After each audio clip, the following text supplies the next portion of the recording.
Hello friends, welcome to the course Exploratory Data Analysis for Data Science with R software.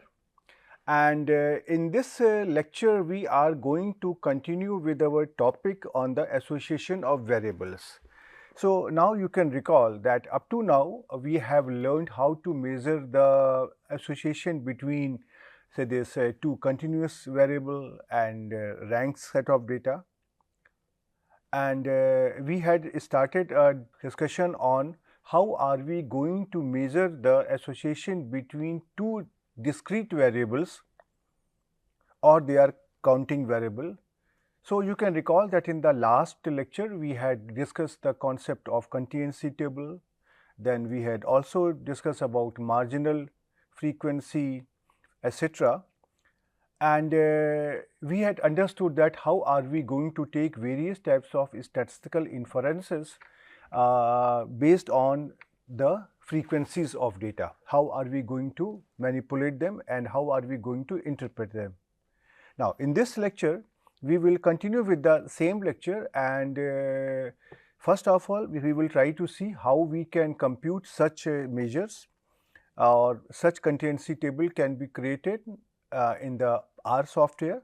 And secondly, we will also discuss a couple of measures of association which are used to numerically study the degree of relationship or the degree of association between the two discrete or say counting variables.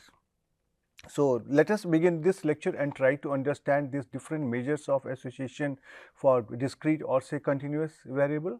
So now in this lecture, we are going to study about say this contingency table, chi-square statistics, Cramer's V statistics and contingency coefficients in particular, beside understanding the implementation of these tools in the R software. Right. So just to recall, just to recollect, I will just give you what we did in the last lecture. So if we assume that we have two variables, say this capital X and Y, which are discrete variable on which the observations are available in the form of say counting some frequency measures, and suppose the variable X and Y have been divided into these classes. So x1, x2, xk are the k classes of random variable X, and y1, y2, yl, these are the L classes for the random variable Y, and then we had obtained the absolute frequencies. So Nij is the frequency of ijth cell corresponding to xi yj, where I goes from 1 to k and j goes from 1 to L, right.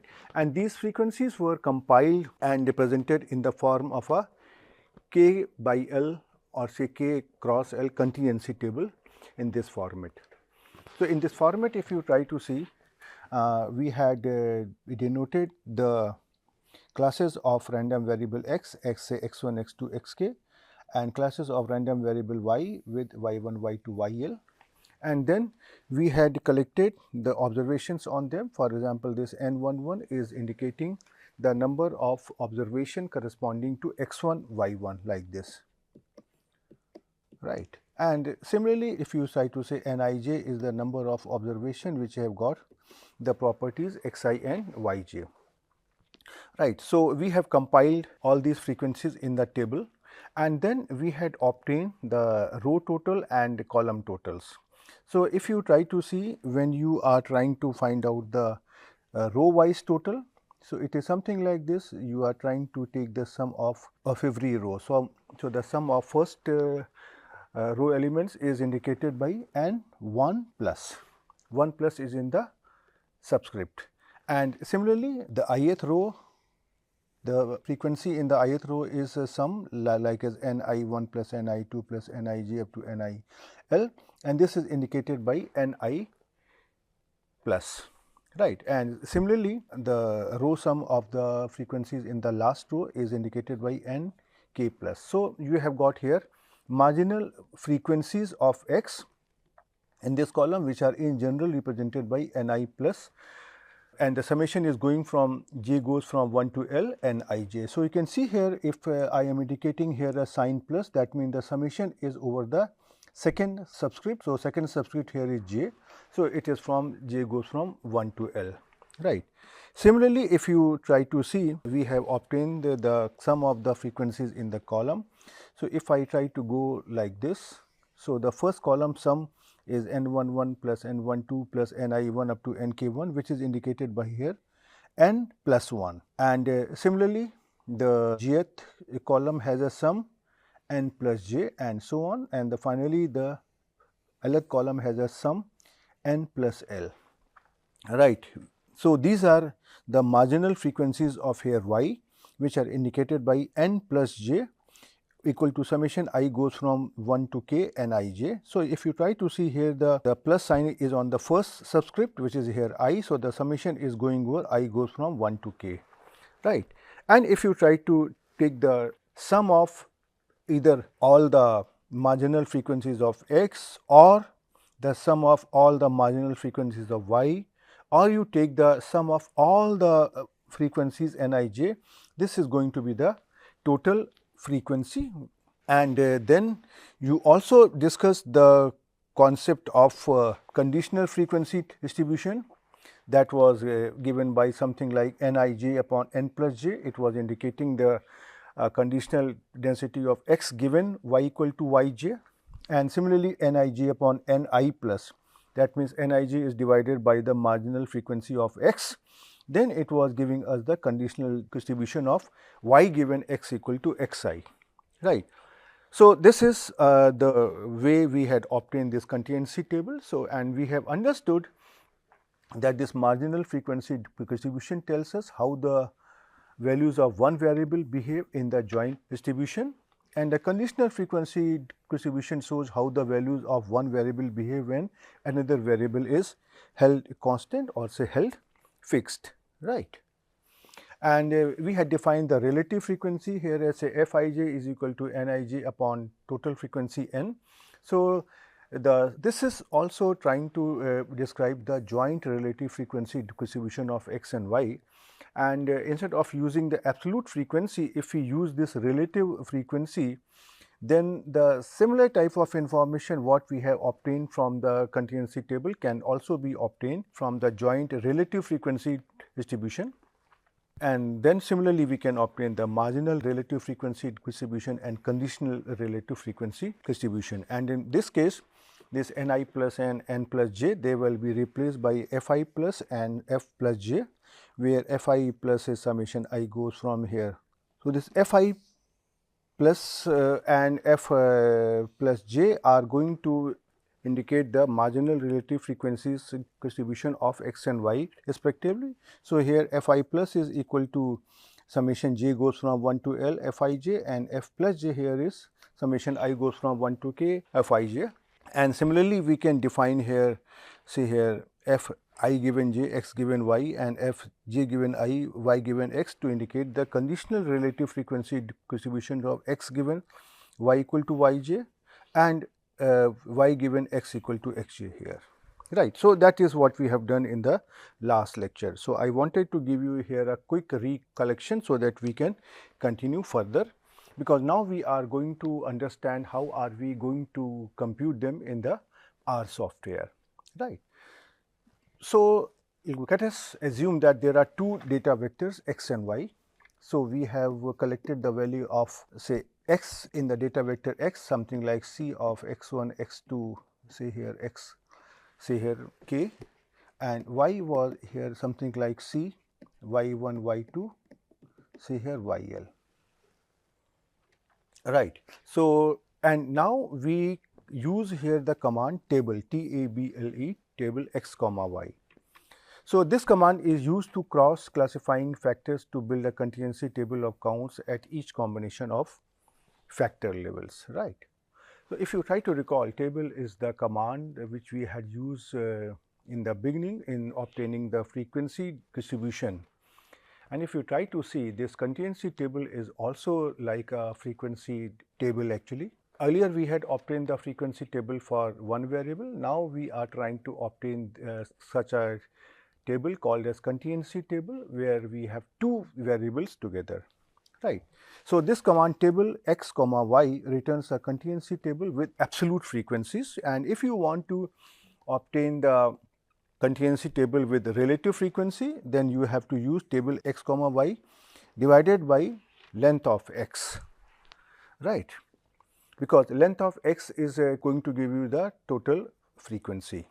Okay, so now after this, if I use here command add margins, ADDMARGINS, in this table command, then the marginal frequencies are added to the contingency table, right, something like Ni plus or say N plus J, or similarly this Fi plus or F plus J. These are the values which will be added to the contingency table by using the command here add margins.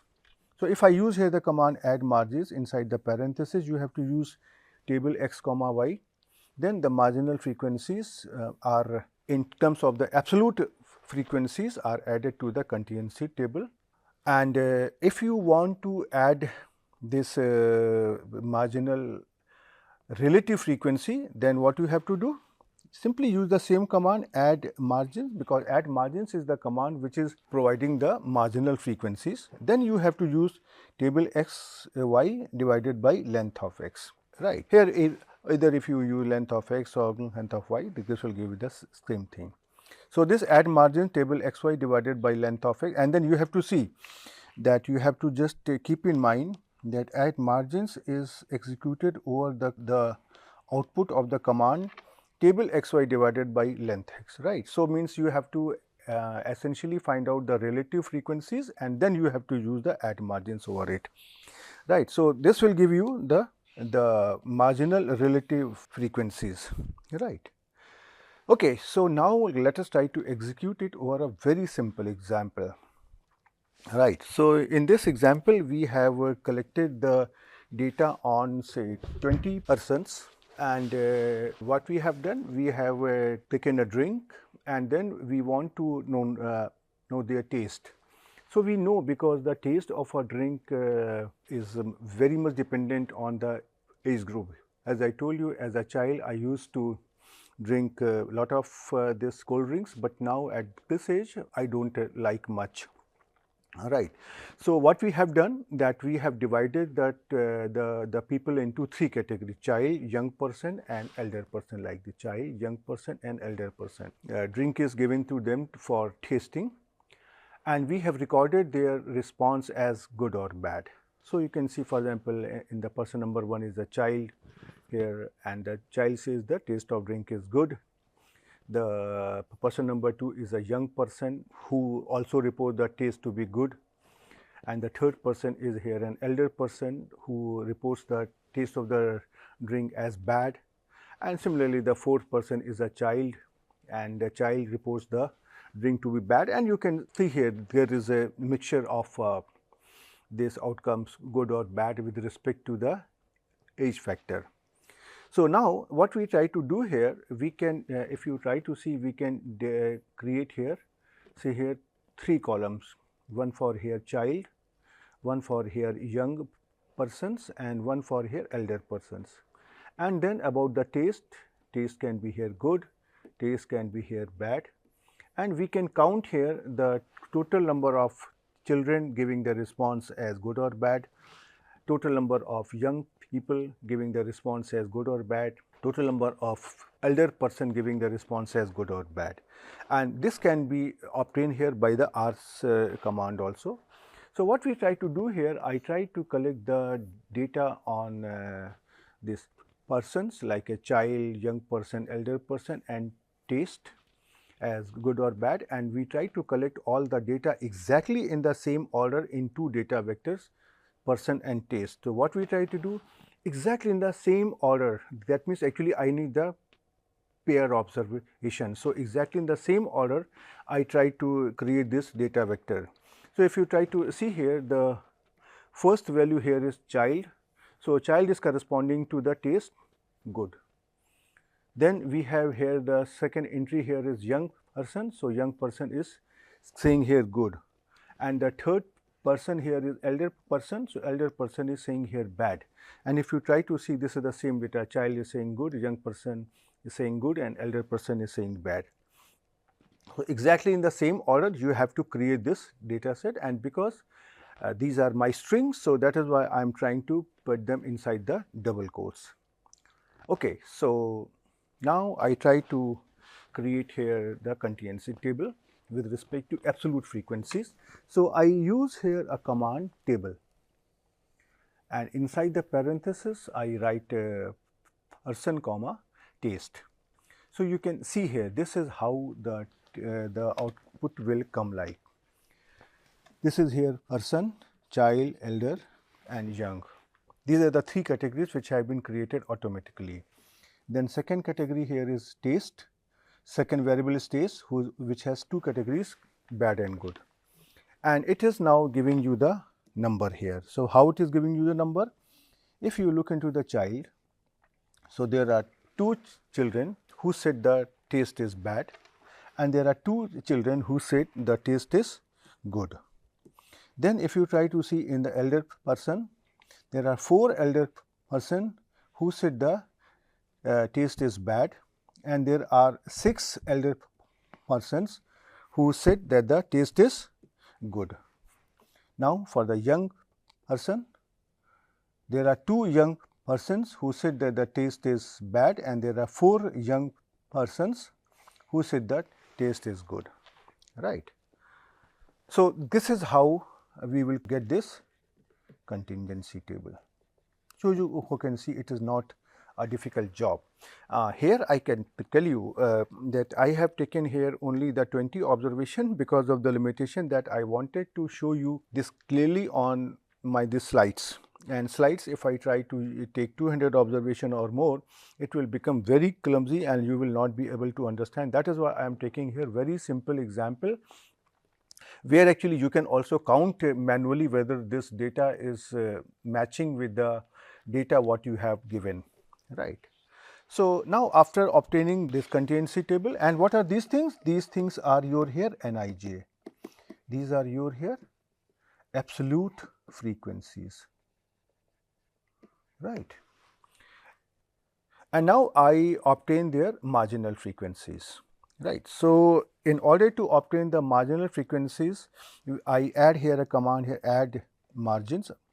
So, using this add margins over the command table comma percentage, that is the same command which you have used here, right. So, you can see here in the same outcome which is obtained here above, there is one column and one row which is added here as a sum.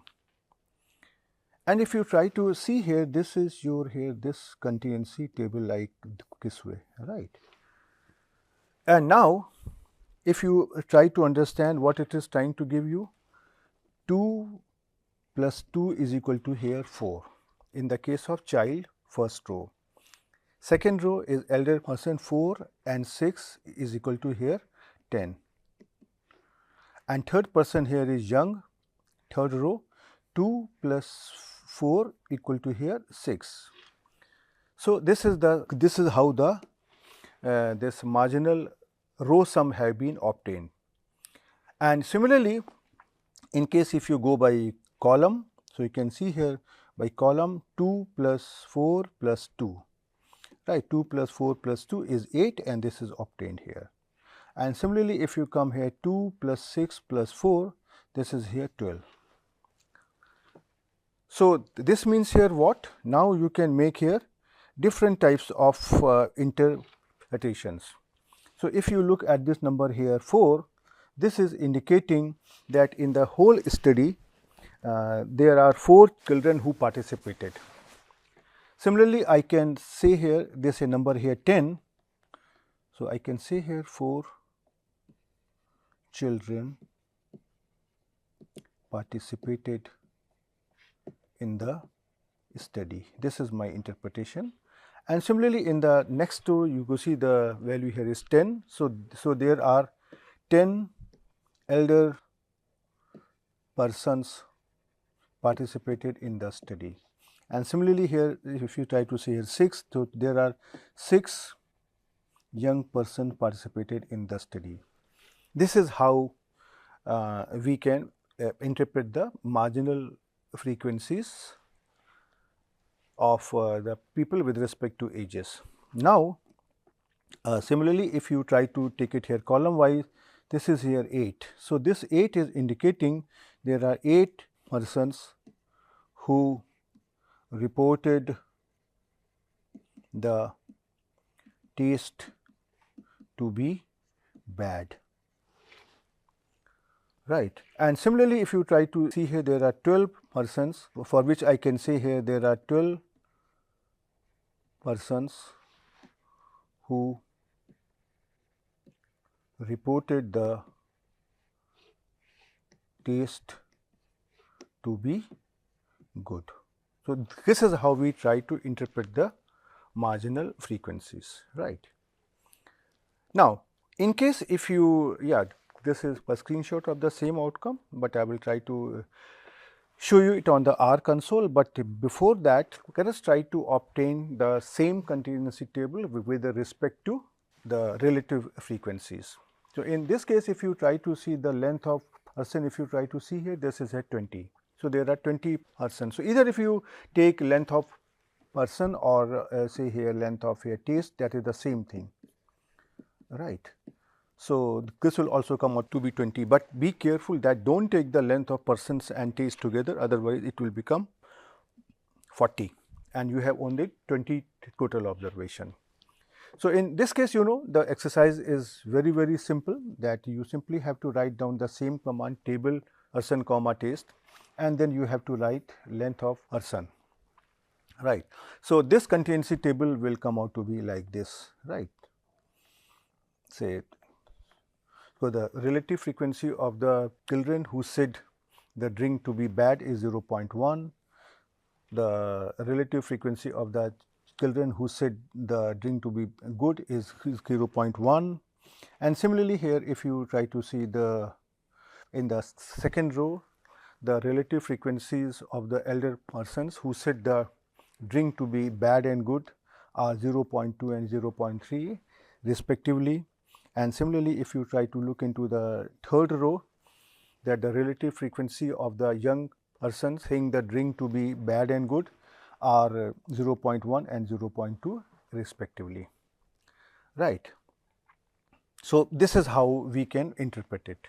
Now, if I want to find out the marginal relative frequency from this table, then I have to use the same command add margins, ADD-MARGINS, and the same command table person comma taste divided by length of persons that we used here, it has to be used here once again. So, you can see here that this part of the table, this is the same as what you have obtained earlier, and now you have added here one more column and one more row of here sum. So, this sum is indicating that the sum of the relative frequencies in the row number 1, say 0.1 plus 0.1 is equal to 0.2, 0.2 plus 0.3 in the second row is equal to 0.5, and in the third row 0.1 plus 0.2 is equal to 0.3, right. So, and if you try to see here, the total frequency here is 1, which is 0.2 plus 0.5 plus 0.3. So, I can interpret it here very easily that 20% of the children participated in the study, and there are 50% of the elder persons participated in the city, and similarly here 30% of the young persons participated in the study, and so on.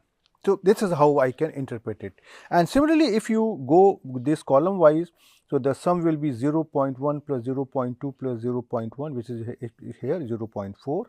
So, this is indicating that there are 40%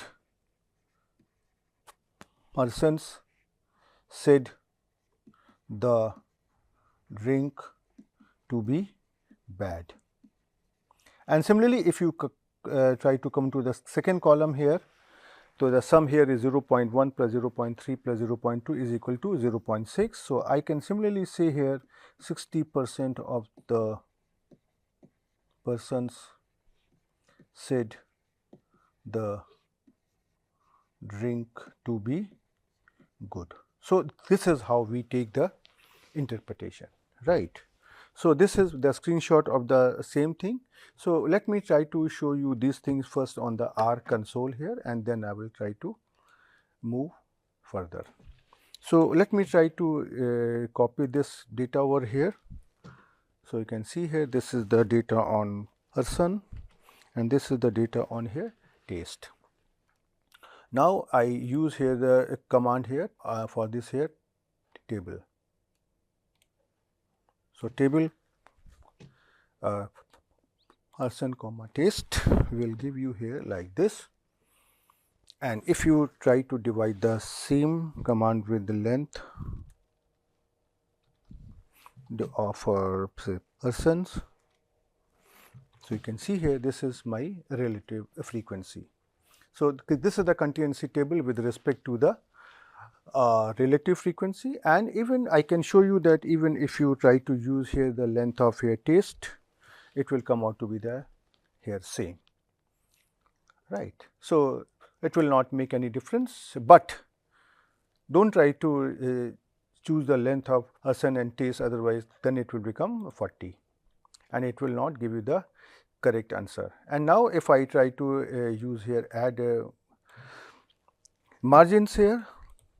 So, if you try to see here add margins will give you here this thing. You can see here in this here 2 plus 2 4, 4 plus 6 10, 2 plus 4 is 6 on the row margin total, and column margin total here at 2 plus 4 plus 2 this is 8, and 2 plus 6 plus 4 it is here 12, right. And in the same case, if you try to obtain this thing in terms of relative frequency, so you can say here length of person or length of taste. So, you can see here this data here says the row margin total are 0.1 plus 0.1, which is here 0.2, and similarly here other marginal totals are obtained, and the total frequency relative frequency here is 1.0, right. So, you can see here obtaining these values in the R software is very easy, but the main important task is how you take the correct interpretation and how you take the fruitful interpretation out of it, right. Now, if you try to see, we have obtained here the frequency, right. Ideally, what happens that if all the elder persons are saying that the drink is bad, all the young persons are saying that the drink is bad, all the children are saying that the drink is bad, then you can say safely conclude that the drink is bad. And if all of them say that the drink is good, then you can very safely conclude that the drink is good. But if you try to see here, there is a mixed reaction. If you try to see here, there are different number of people who are trying to say that the drink is good or bad. So, now you would like to measure the association between these two variables numerically, right. So, in order to find out the association between two discrete variables, one tool is Pearson's chi-square statistics. So, this is here actually the Greek letter here chi, and we take it here is square. So, this is here chi-squared, right. So, this chi-squared statistics is used to measure the association between variables in a contingency table. So, suppose if I say that we have got here a K cross L contingency table, then the chi-squared statistics to measure the association between the two variables is like summation I goes from 1 to k. So, this is given as summation I goes from 1 to k, summation j goes from 1 to L. Then in the numerator it is Nij minus the product of the two marginal frequencies Ni plus and N plus j divided by the total frequencies here N, right. And then it is square. And then in the denominator, this will be the same thing, the product of the marginal frequencies of x and y divided by total number of observation or the total frequency, right. So, this value of chi square lies between 0 and the value n into minimum of KL minus 1. So, you have to see the dimensions K and L, and then you have to choose here the minimum value and then minus 1 and then multiplied by the total frequency. So, where your Ni plus is the marginal frequencies of x, summation j goes from 1 to L Nij. Similarly, here n plus j is the marginal frequency of variable y, n is the total frequency. Either it is the sum of these marginal frequencies of x or y, or the sum of all the frequencies, right. So, this is how we can measure the association between the two variables, right. Now, how to interpret it?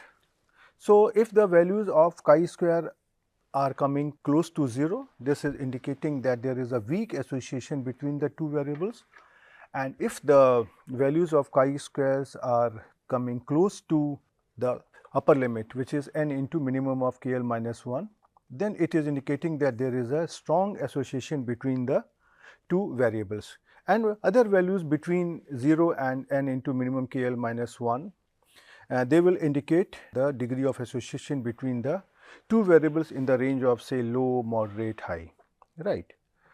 And in this case, you have to keep in mind that chi square hysteresis is symmetric.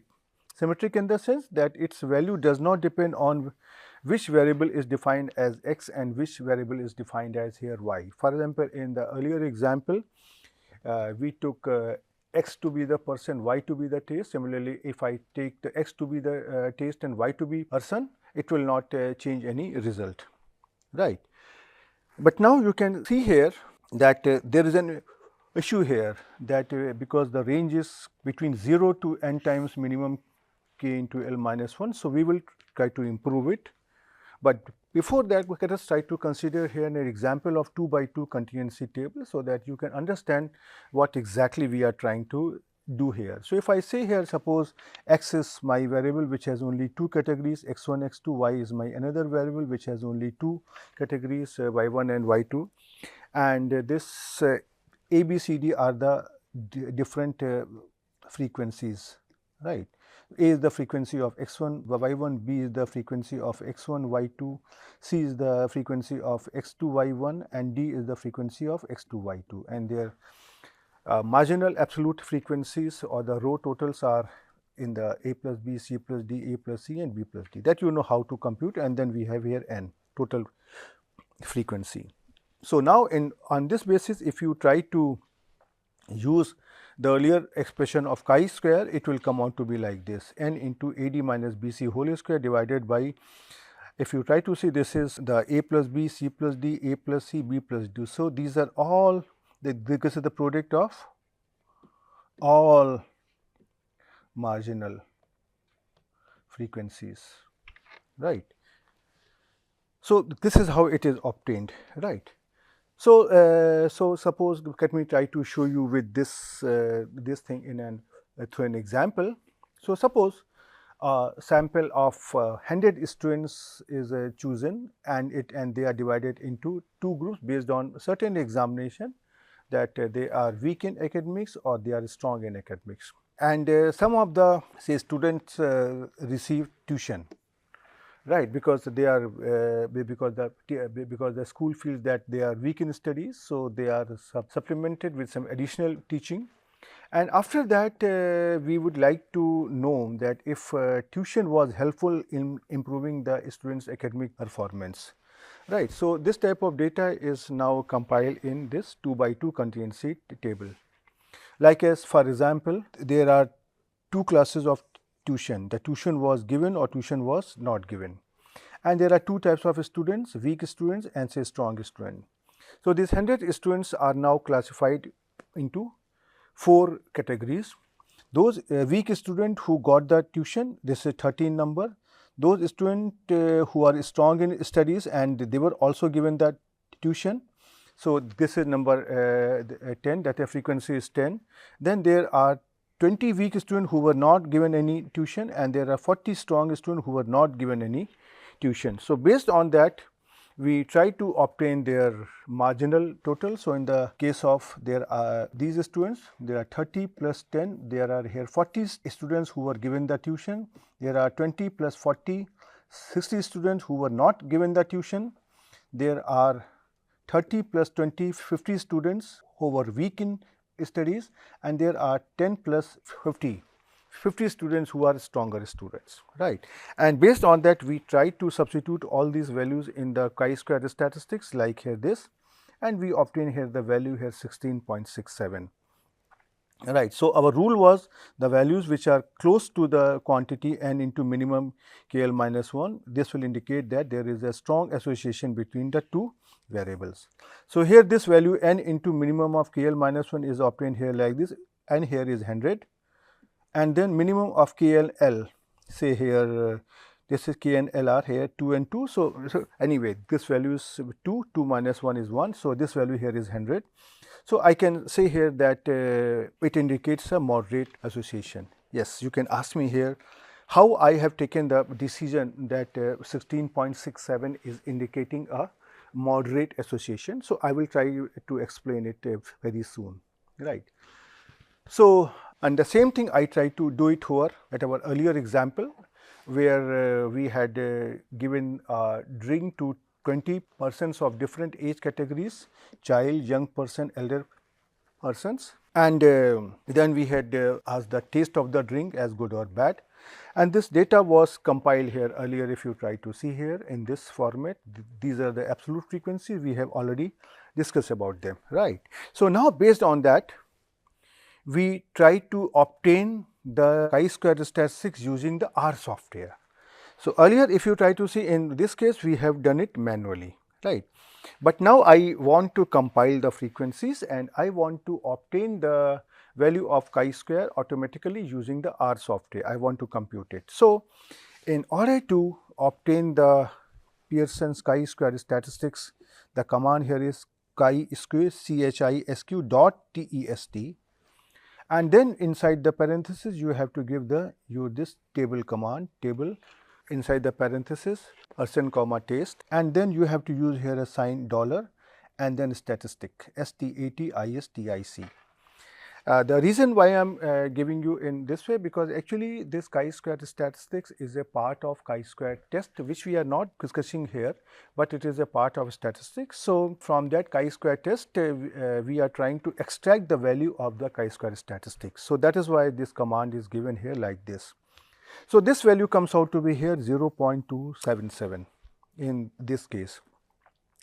And there is a here warning message that in chi-square test table person chi-square approximation may be incorrect. Actually, the reason is this: when we are trying to use this chi-square test, then we assume that the absolute frequency should be more than 5, so that you get a good approximation. But here, because this absolute frequency are here 2, 4, 6, which are less than 5, that is why it is giving you a warning message here, but for that you need not to worry at this moment, right. So, right, if you try to see here, now we have got here this value here 0.27, and once again we have a problem here that how I am going to interpret it, whether it is close to 0 or close to n into minimum of KL minus 1, right.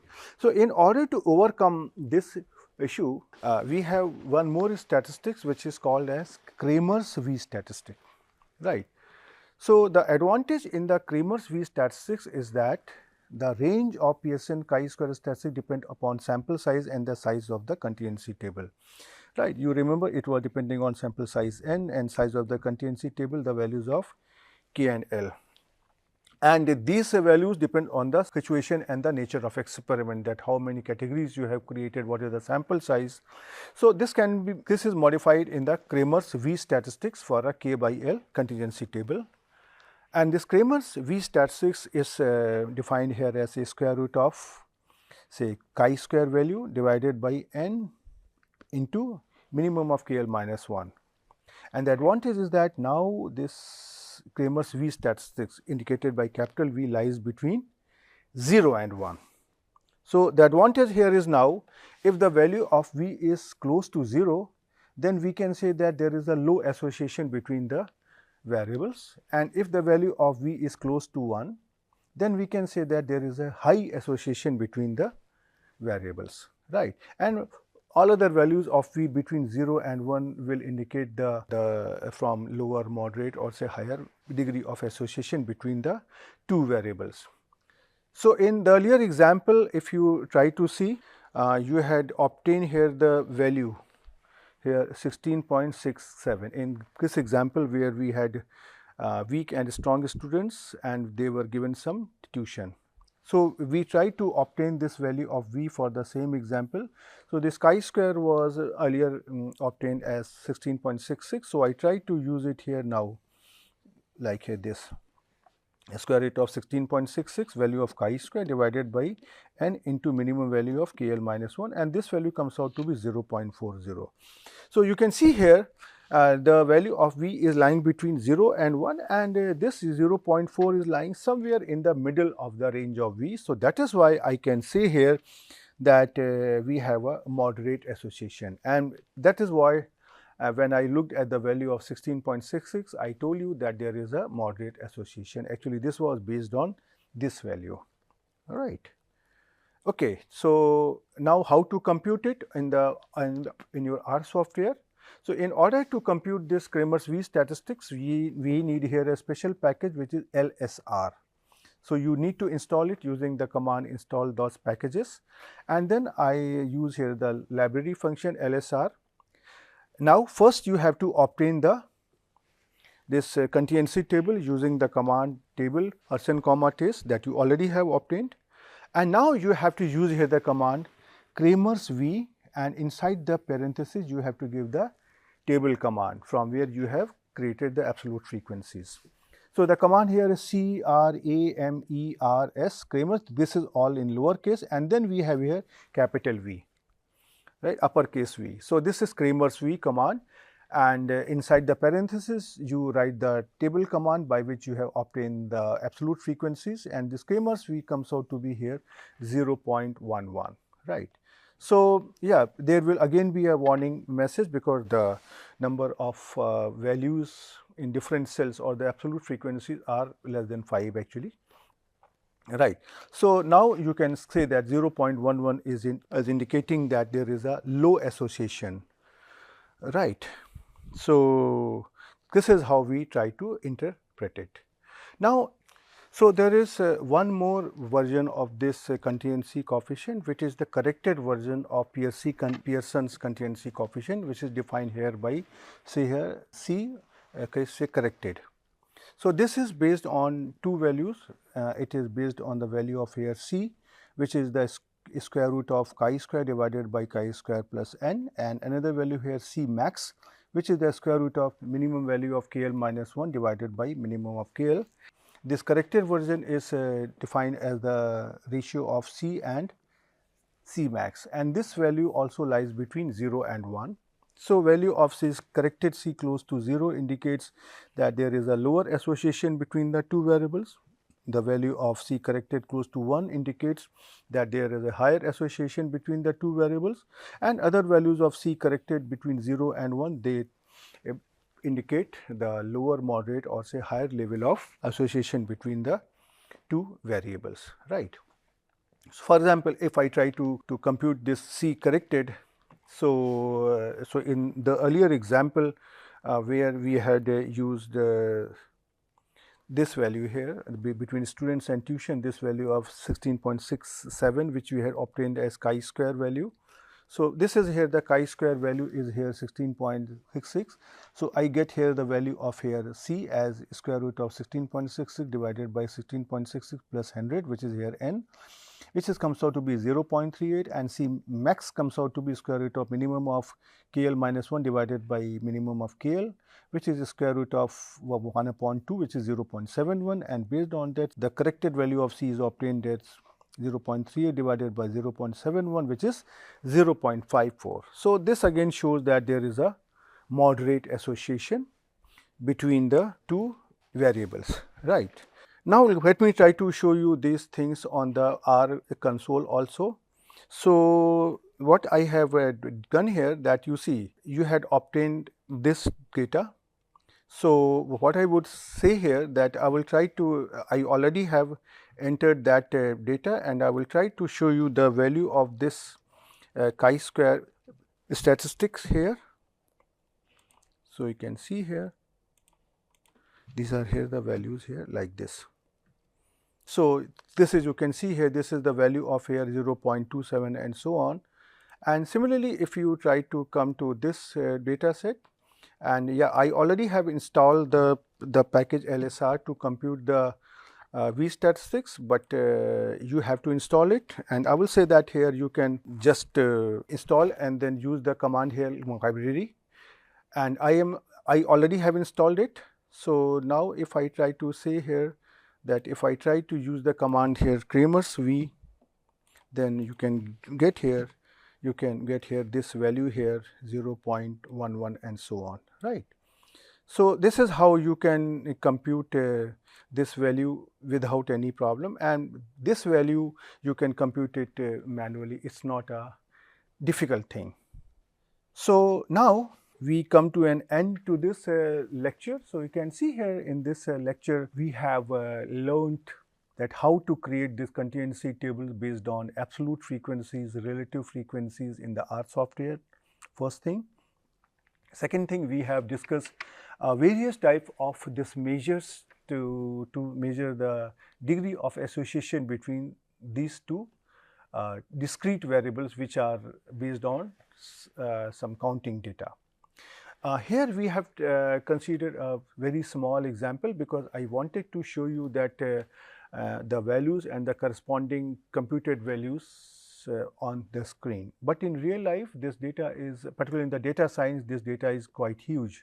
For example, if I take an example of a shopping website where different age group people are coming over there and they are trying to choose some items from there, and the owner of the this shopping websites wants to know whether the people are interested in which category, like as electronics, clothing, footwear, utensils, and what is their age group. Based on that, they will try to improve their inventory so that all the customers are getting what they want.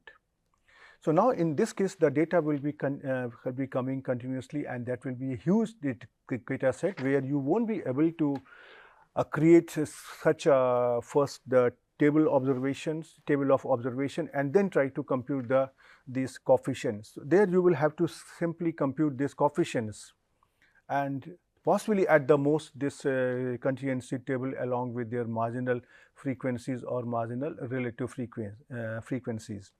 But these values are very important. This type of contingency table actually gives us lots of information about the nature of the process and how people are behaving.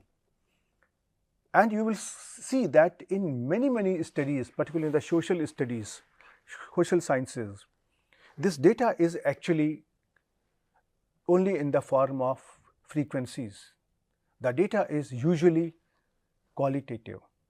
So in those cases, these types of this contingency table and finding out the association among different types of variable, which includes the human behavior also, is very important and very interesting.